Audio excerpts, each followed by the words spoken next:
Hey, what's up, everybody? It's Jason. I am back again with another video and another update. This is my June recent finds, new additions for the month of June. I don't know if I did another video in June showing stuff that I picked up or not, but we're almost at the end of the month at this point. So I got some vinyl to show you guys and some CDs, plus a very special cassette as well. A lot of metal, obviously, mostly metal, but a couple of punk things as well, and some electronic too. So you know how we roll here.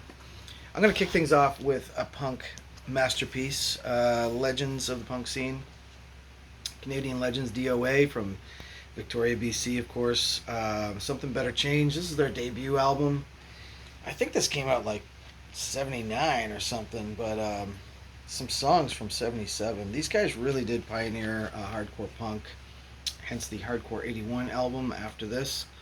And I've just been picking up more and more DOA stuff lately. Ever since I got to see them finally last year for the first time.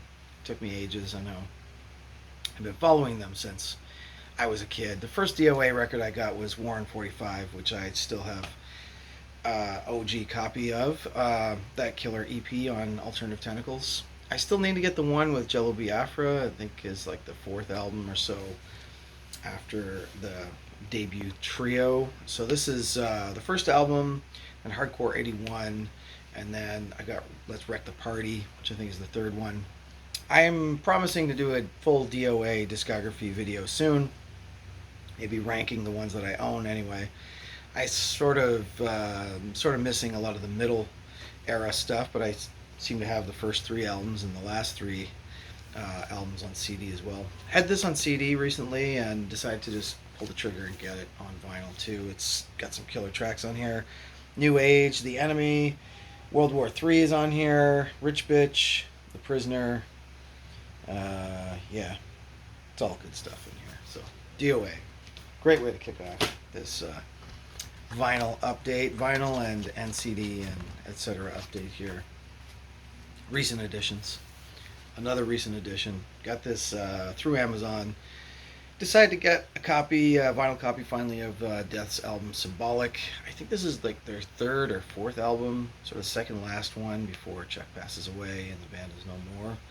But death metal masterpiece. Of course, they're getting more into fusion and progressive elements of death metal by this album.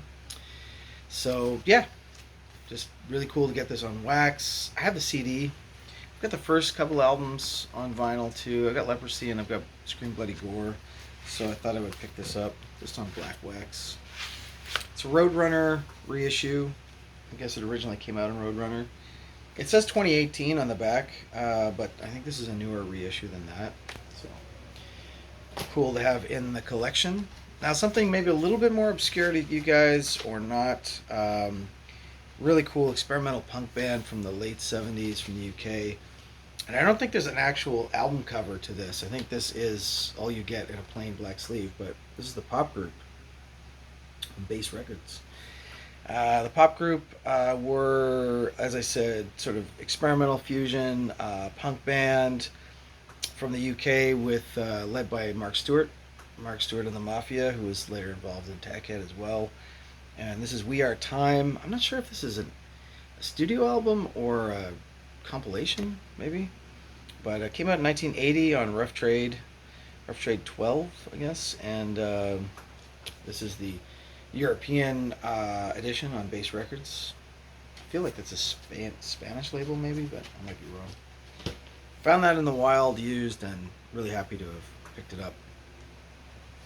Another one I got used in Toronto recently is this one. This is some Dark Throne here.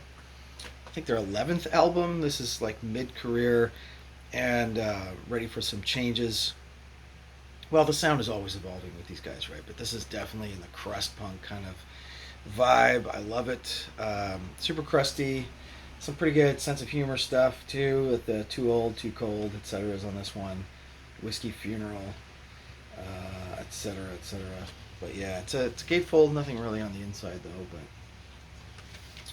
yeah, happy to pick this up.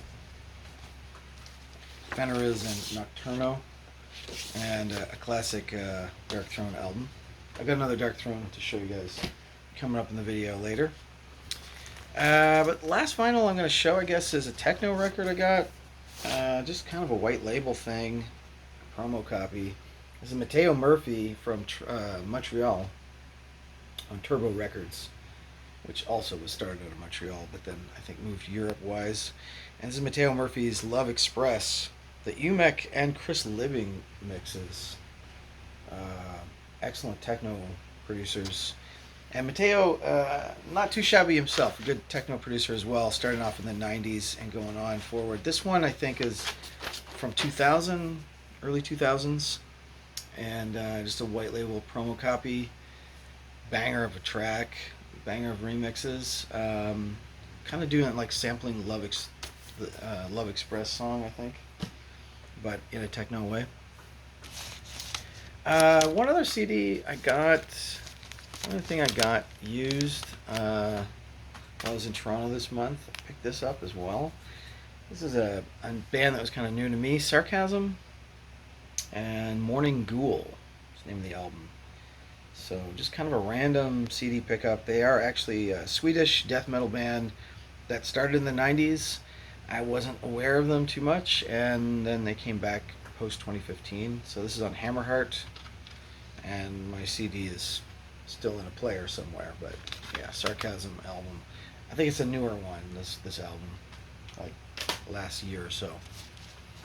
Then I got a bunch of CDs here from Amazon, pretty much. A good stack of metal CDs. I've been getting back into my metal lately. I took a little break for a while because you got kind of OD on death metal, especially. Everything was death metal. Speaking of which, how about some Gruesome? Picked up this Gruesome album. This is the latest one, I think. 2025, yeah, Relapse. And Gruesome is like super influenced by death. Kind of, each album's kind of like a tribute to death, or a death album. This might even be a tribute to the Symbolic one, I'm not sure, but it's good. It's definitely good stuff. It's called Silent Echoes. Gruesome. Just got this yesterday, picked it up from the mail. The second album by Immolation. Man, I am just like diving deeper and deeper into Immolation stuff. Really dig these guys. Death Doom from the 90s. OG stuff. This was originally in 1996. It's a reissue CD. Very cool. Here and After on Metal Blade Records, so Immolation's second album. Of course, I got the debut from Wormrot, Abuse. Hadn't picked this up yet. My Wormrot collection continues to grow. I got a few. I got the Hiss album and a couple other things too. So it's the debut. It's a little more raw. Definitely killer grindcore stuff. Look at all the tracks on the back. Can just run through those. Speaking of death earlier, Symbolic, and then this, of course, was the final album from Death. This is The Sound of Perseverance. It's a 2-disc set, actually, this one. The second disc, you get a bunch of demo stuff. But yeah, been playing this a lot, actually, the last week or so. It's on Relapse. Just quality stuff. It's taken me a while to get into Death. I wasn't really, I was really out of metal, not listening to a lot of metal by the time that they were kind of rolling through. I was kind of moving on into hip-hop by the late 80s. Started off with my, thrash beginnings and black metal beginnings of Bathory and Slayer and Metallica and Exodus and all that stuff, but kind of missed the boat with death metal, specifically Death, and loving it. It's really good shit. This is a band that I also missed out on. It's maybe a little bit more hit and miss, but this album's kind of interesting. I don't know really what to make of Cradle of Filth, but it's kind of like, this is like the third CD I've got by these guys. First time I bought a new one, actually, like brand new, it's not used. It's their second, maybe not their second album. It's an early album by them. Cruelty and the Beast. It is very much influenced by second wave black metal, but I wouldn't consider this second wave black metal. I don't know, maybe I'm mistaken, but it definitely has blast beats and high pitched vocals, but it also has some symphonic elements, and it's very epic. It's extremely emo for sure. and kind of concept albums too, right? So anyway, goth influence too. There's a Music for Nations reissue. So yeah, never had this before. Giving it a chance. I don't often get all the way through it, I have to say, when I throw it on, but we'll see. I'm not a big fan. I don't like symphonic black metal, but for these guys, I think there's some other elements at play. And last CD I'm going to show is a definite banger of black metal. Another Dark Throne album. This time I think like I would say like their 15th album. I don't know. It's somewhere in the mid career of Dark Throne. Fenris and Nocturno still going at it, and really cool album. The Underground Resistance, hadn't had this one. I've got a bunch of their CDs now, so I may be ready to do a ranking at some point of Dark Throne records. And it's quite a variety of styles you get from these guys, right? They began, the first album is death metal basically, then they get into black metal, and crust, punk and roll, black and roll. This is kind of in the heavy metal / black and roll, thrash as well. I think it's all good. There's 6 songs. I do feel like there's one that is like 12 minutes long, I think, at the end. But I've never had a big problem playing this album. I've been playing it to death for the last week or so, and just repeat listens. So in a bit of a Dark Throne mood, I guess. Now, last but not least, I said I teased that you guys that I was going to show a cassette release. This is the latest cassette release on my electronic experimental label, Low Noise Productions. Just got copies sent to me from the manufacturer. This is VC Vibes, The Power to Break.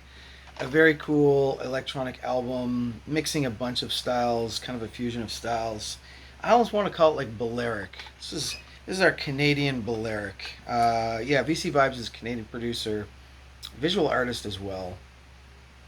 And he's working with Talia and Lord Orlando on here too. So there's some like hip hop, there's some vocals, 6 tracks in total, and just came out this year. This is the cassette edition. There's the inner sleeve too, photos and some lyrics. It's a full package here on the Low Noise Productions label. So I'll put a link down to this ASAP. Still actually have to get, well, it's on Bandcamp. We got to get it on digital distro soon too. But yeah, a pretty cool album. There's like some techno elements. There's some uplifting and some dark vibes as well. Power to Break, VC Vibes, latest cassette. I love this powder blue tape shell as well. That's my update for June, and I will see you guys soon.